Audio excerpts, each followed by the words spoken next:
At first, it didn't look like a decision that could change history. It wasn't a battle. It wasn't a rebellion. It wasn't even a declaration of war. It was smaller than that. A choice made in a distant city, far from the center of power, by a man who believed he was acting in the interest of his empire. A caravan had arrived. Merchants, traveling under the authority of Genghis Khan, carrying goods and messages across borders that were meant to connect empires, not divide them. Trade was not unusual. It was part of how power moved without conflict. It created relationships, built trust, and allowed expansion without destruction. But in this case, something shifted. The governor of the city did not see merchants. He saw a threat. Suspicion replaced reason. Control replaced caution. And without waiting for confirmation, without verifying intent, he made a decision that would define everything that followed. The merchants were arrested. Their goods were seized. And then, without trial, without negotiation, they were executed. It was fast, final, and, at the time, it felt contained. There was no immediate reaction, no visible consequence, no army at the gates. The city continued as it always had. The empire remained stable. From the outside, nothing had changed. But something had. Because the men who were killed were not just traders.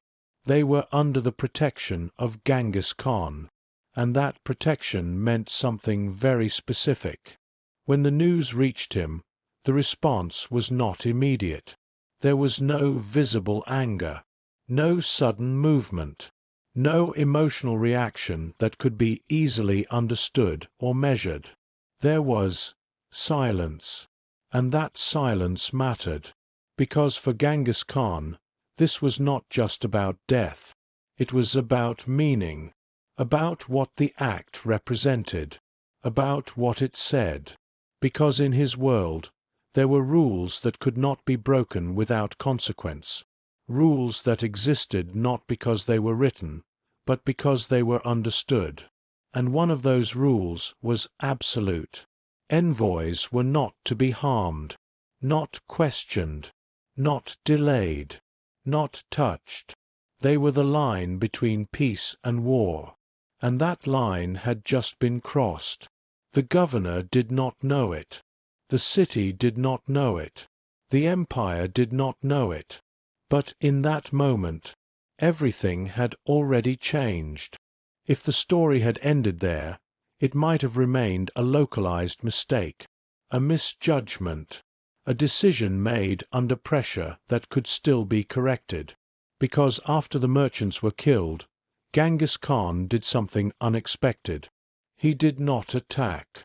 He did not send an army. He did not respond with immediate force. Instead, he sent envoys, official representatives. Men whose purpose was not to threaten, but to clarify, to ask for explanation, to demand accountability, to create a path that could still avoid escalation. This was the moment everything could have changed, because now the decision was no longer in the hands of a single governor. It had reached the Shah, the ruler of the Khwarazmian Empire. And the choice in front of him was clear. He could correct the mistake. He could punish the governor. He could acknowledge the violation and restore balance. Or he could double down. The envoys arrived. They carried a message, not of weakness, but of restraint. A message that said, "This can still end here." And for a moment, that possibility existed. But then, something shifted.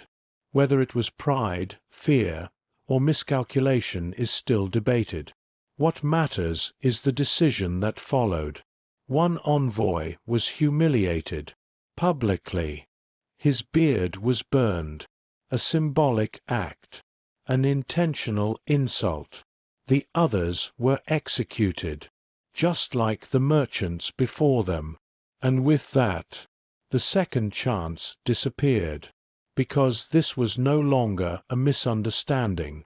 It was no longer a mistake that could be corrected. It became something else entirely.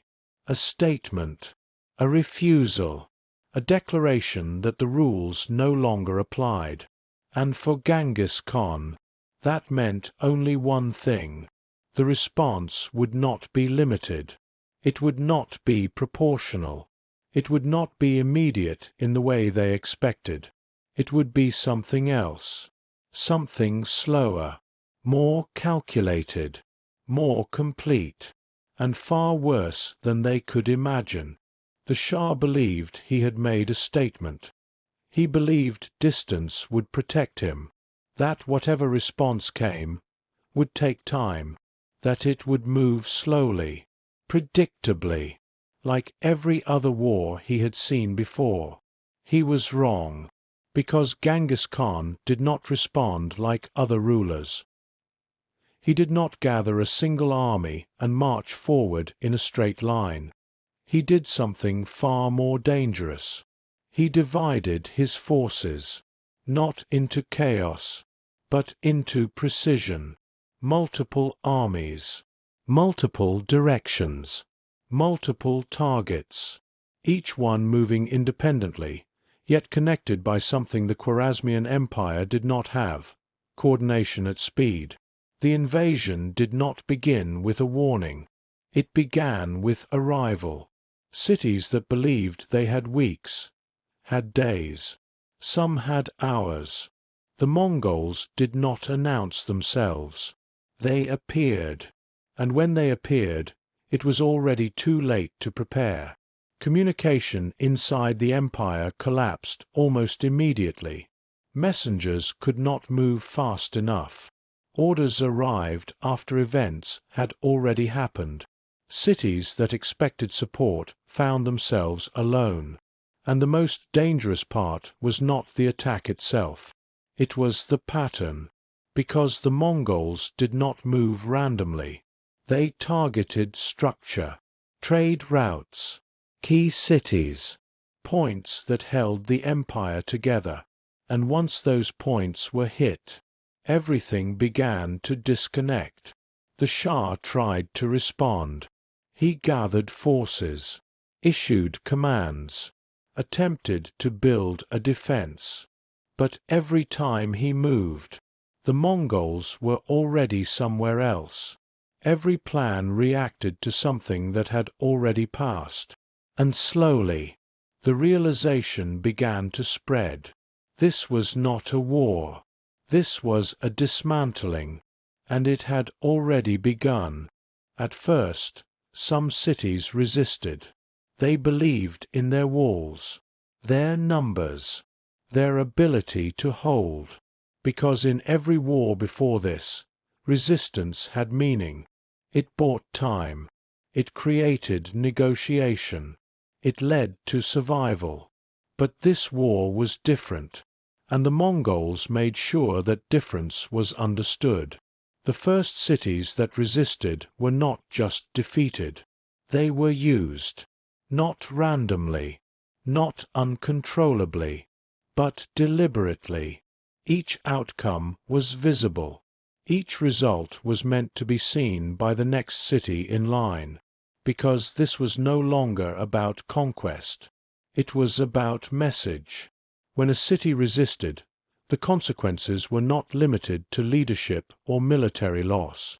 The entire structure was removed, systematically, and word spread faster than the armies themselves. Stories moved ahead of the Mongols. Stories of resistance ending in complete destruction. Stories of survival being linked to one thing only: decision. Some cities began to surrender before the Mongols even arrived. They opened their gates, hoped for mercy, and sometimes they were spared. But the pattern had already been set, because the message was clear. This was not about taking land. It was about removing opposition, and once that understanding spread, resistance changed. It did not disappear, but it became rare, because for the first time, cities were not choosing between victory and defeat. They were choosing between existence and erasure. By the time the campaign ended, there was no single battle that defined it, no moment where the empire fell all at once. Instead, it disappeared, piece by piece, city by city, decision by decision. The Khwarazmian Empire did not collapse in a dramatic final stand. It dissolved, because the system that held it together had been removed. The Shah, who had once ruled a vast and powerful state, was no longer in control. He was moving, fleeing, from something that did not stop. Because Genghis Khan did not end the war when victory was clear. He continued, until there was nothing left to resist. And that is what made this different. This was not punishment. It was completion. The decision to execute envoys had not started a war in the traditional sense. It had triggered a response that did not follow the rules of limitation. There was no balance, no equal exchange, no negotiation once it began, only progression. And that progression did not stop until the empire that made the decision no longer existed. What makes this moment in history so powerful is not just the scale of destruction. It is the simplicity of its origin. A single decision, made in confidence, made without understanding, made under the assumption that consequences would be manageable. They weren't, because what followed was not immediate, not loud, not chaotic in the way they expected. It was structured, calculated, relentless, and in the end, worse than they imagined.